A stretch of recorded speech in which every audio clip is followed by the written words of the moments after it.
تھا بہت شفاف لیکن دن کی اڑتی گرد میں شام تک یہ سچ رنگ میں بھورا رہ گیا۔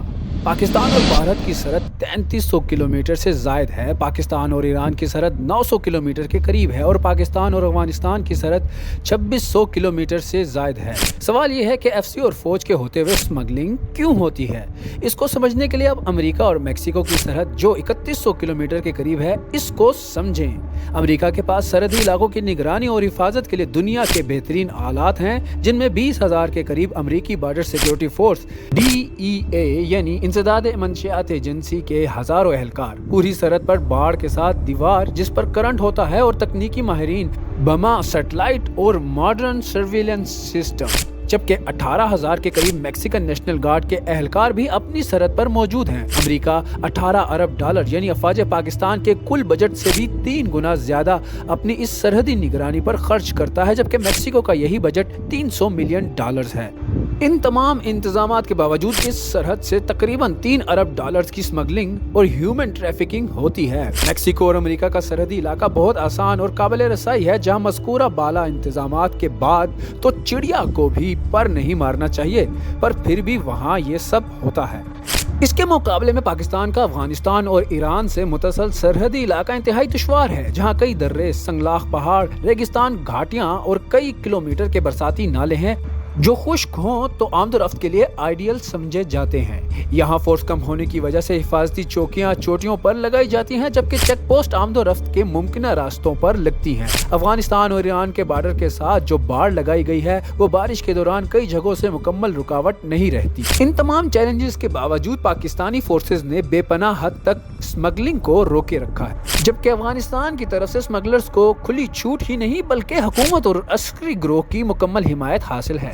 افغانستان کی برآمدات 8 ارب جبکہ درآمدات فقط 1.5 ارب ڈالر ہے، جس کی وجہ سے اس کا تجارتی خسارہ تقریباً 6 ارب ڈالرز ہے، جس کا ازالہ افغان حکومت اسمگلنگ سے پورا کرتی ہے اور اس میں ماسٹر بھی ہو گئی ہے۔ جبکہ ایران جو عالمی پابندیوں کے باعث اپنا اضافی تیل باضابطہ فروخت نہیں کر سکتا، اس لیے اسے کھپانا کے لیے ایران غیر قانونی پیٹرول کو پاکستان میں داخل کرنے پر اس طرح سختی نہیں جو عالمی سرحدوں پر ہونی چاہیے۔ اسمگلنگ تب تک نہیں رک سکتی جب تک دونوں ملک مل کر کام نہ کریں اور اللیگل اسپیکٹرم کو سیاسی اور سماجی تحفظ نہ لینے دیا جائے۔ اس کی مثال ہے کہ پاکستان کی مشرق میں سرحد بھارت کے ساتھ ہے، جو پاک افغان اور ایران سرحد جتنی ہے، اور بھارت سے دوستانہ تعلق بھی نہیں، پر وہاں اسمگلنگ تقریباً نہ ہونے کے برابر ہے، کیونکہ نہ پاکستان نہ بھارت اس میں لچک لاتا ہے۔ لیکن افغانستان کلی اور ایران جزوی طور پر ایسا نہیں چاہتے۔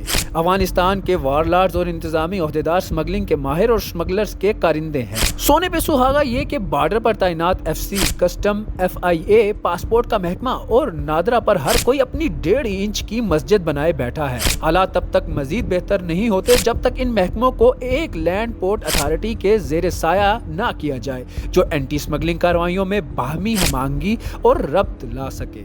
یہ رہی بارڈر پر اسمگلنگ کیوں ہوتی ہے کا جواب۔ اب اسی سے منسلک ایک اور چیز پر آتے ہیں۔ پچھلے 2 دنوں سے سوشل میڈیا پر اس طرح کی پوسٹ لگائی گئی جو تاثر پیدا کرتی ہیں کہ حکومتی اہلکار اسمگلرز کی مدد کر رہے ہیں اور درجنوں گاڑیاں سینکڑوں کین ڈیزل اور پیٹرول سے بھر کر دن کی روشنی میں پاکستان میں داخل ہو رہے ہیں۔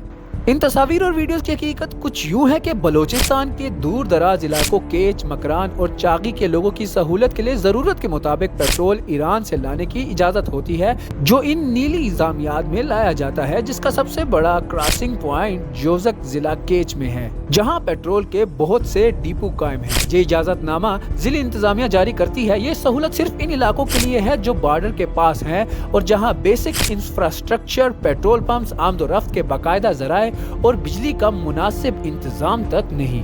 اب اگر اس کو ان پوسٹوں کے ڈر سے بند کر دیا جائے تو پھر ان غریب لوگوں کا کیا کریں جن کے چولہے جلتے ہیں؟ کل انہی پوسٹوں والوں نے کہنا ہے کہ غریب لوگوں پر ظلم ہو گیا، اسی لیے تو کہتے ہیں سے نو ٹو ڈیجیٹل ٹیررزم۔